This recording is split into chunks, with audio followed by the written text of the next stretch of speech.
Alright, so here it is. Sorry for the delay. I am playing on a Gretsch Electromatic and through a Bugera T50 Infinium. I don't have any pedals running. I put this at the very front of my signal chain. So here you go. This is my sound with it out.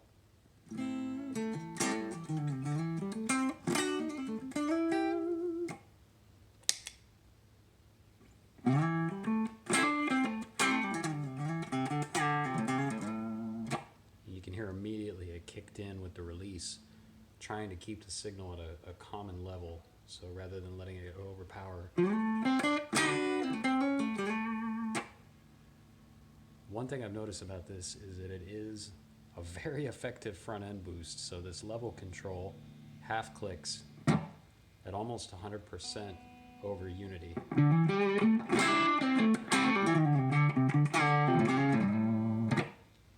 And this is on the clean channel of my tube amp, so it's really pushing it to breakup. I mean, if you crank it all the way,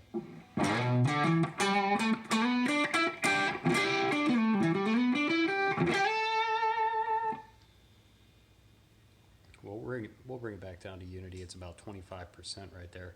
And I've got the attack turned all the way up just so you can hear kind of how effective this thing really is. I'm surprised. But for instance, here's my sustain without it.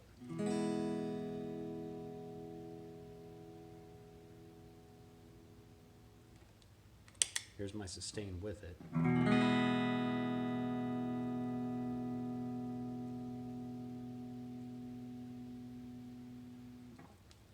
And then if I turn that release, no matter how hard I hit it, it's always the same.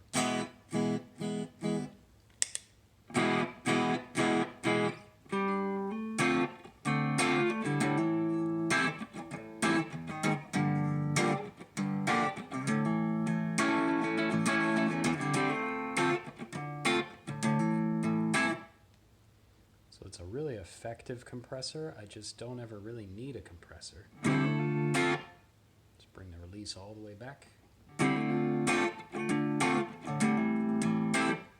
Active tone control, so you can roll off the highs.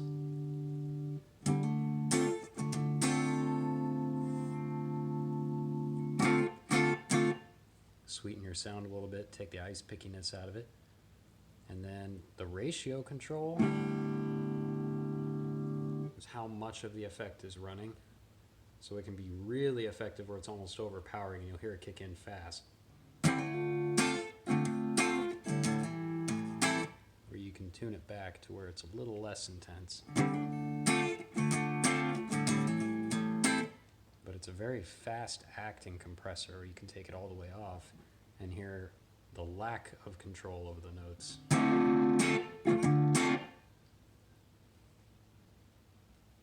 But what really kind of excited me about it, almost made me want to keep it, but then I don't need it, is its effect on a drive. So I'll run it through my Klon clone, and here's my Klon clone neck pickup on my Gretsch.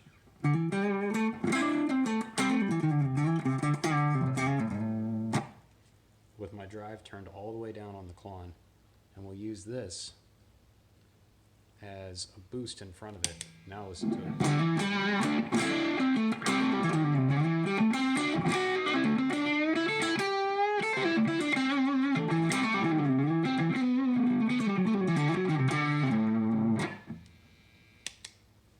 And it has a really similar effect on high overdrive pedals as well. So usable, just not for me. And that is a white LED that's in it. It's a little on the bright side, but it's not as bright as it looks on the camera. I mean, if you're standing right over top of it, yeah, it's going to glare at you a little bit. But if you're sitting down playing, it's fairly dim. So let me know what you think.